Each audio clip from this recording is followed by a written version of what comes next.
In this tutorial, we will learn how to create geological cross-sections in QGIS using the Parallel Folds plugin. We cover the full workflow from scratch, digitizing geological limits and bedding planes, projecting structural data via beta-axis StereoNet analysis, and building interactive stratimetry. We start by importing a DEM and a georeferenced geological map into QGIS.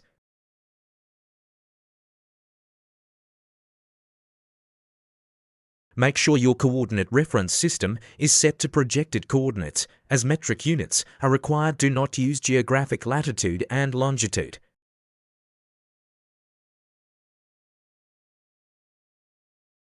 Next, we prepare our vector layer for digitizing geological limits and faults.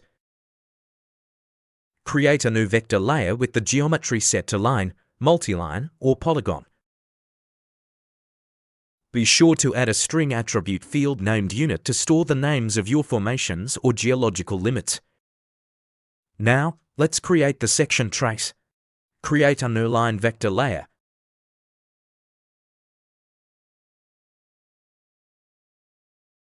Activate editing and digitize your cross-section line using strictly two points, a start point and an end point. Now we are ready to digitize our geological contacts and faults using the limits layer. Trace the features directly from your map, making sure to populate the unit field for each digitized line. Once all boundaries are digitized, we can set the style of the lines by formation.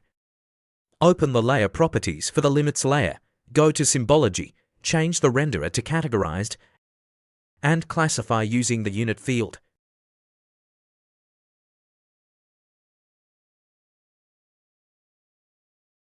Next, create a new point layer for the bedding measurements.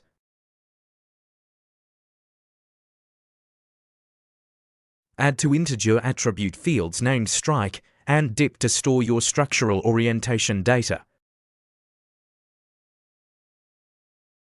Now, let's add the bedding points, activate the layer and start placing points across the map. For now, entering rough estimates for the strike values is perfectly fine. We will refine these exact numbers later in the workflow. Once all bedding points are digitized, apply the bedding symbol from your QGIS SVG library. If you don't see the geological symbols available, you'll need to download them. Once downloaded, add the directory manually, go to Settings, Options, System, and add the location under SVG paths.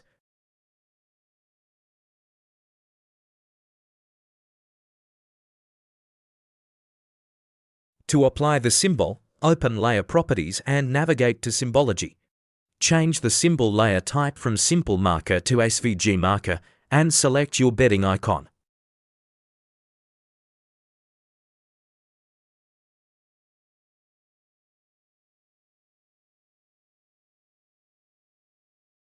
Increase its size for better visibility. And set the symbol's rotation to be driven directly by the strike field. You might notice that the symbol orientation is rotated by 90 degrees. This happens if the SVG symbol was designed for dip direction, and you are using the strike, or vice versa. To fix this misalignment, we use a QGIS expression instead of directly selecting the strike field. By setting the formula to calculate the modulo of strike plus 90 degrees divided by 360, we apply the necessary 90-degree offset while keeping the resulting angle cleanly between 0 and 360 degrees.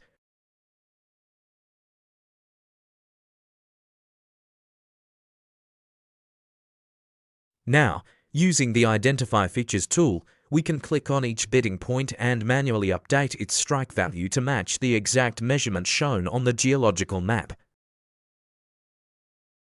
Now we are ready to load the Parallel Folds plugin. Go to Plugins, select Manage and Install Plugins, switch to the Install from Zip tab, browse for your plugin zip file, and click Install Plugin. Open the plugin. Now we are moving on to the core functionality. Select your DEM layer along with the vector line layer containing your section trace. Next, we manage the bedding data. Before projecting the apparent dip onto the cross-section, we define the projection axis, which is the beta axis, by selecting all bedding points located within a specific distance from our section line. We then use this beta axis to set the projection direction and compute the apparent dip along the section plane.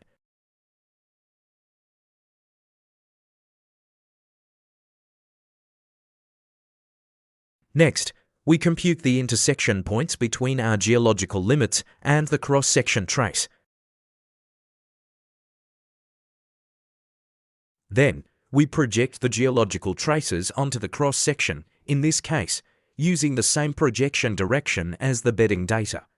However, if your map includes oblique structures, like a fold axis oriented at an angle to a fault, keep in mind that these different structural features will require their own separate projection directions.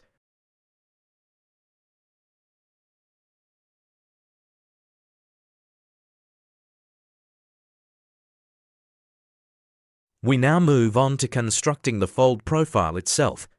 The first step is to establish our stratometry.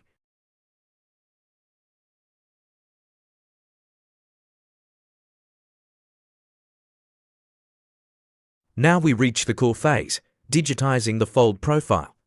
Starting with a Q reference horizon, we draw the fold geometry while attempting to honor three constraints simultaneously: the projected bedding and traces, the surface boundary intersections, and our stratigraphy. Expect to iteratively adjust layer thicknesses as you digitize.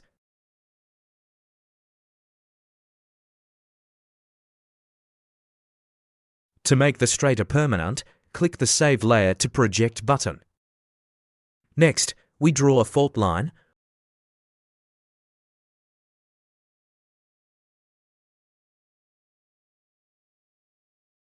Once the fault is placed, we adjust the layer terminations against it.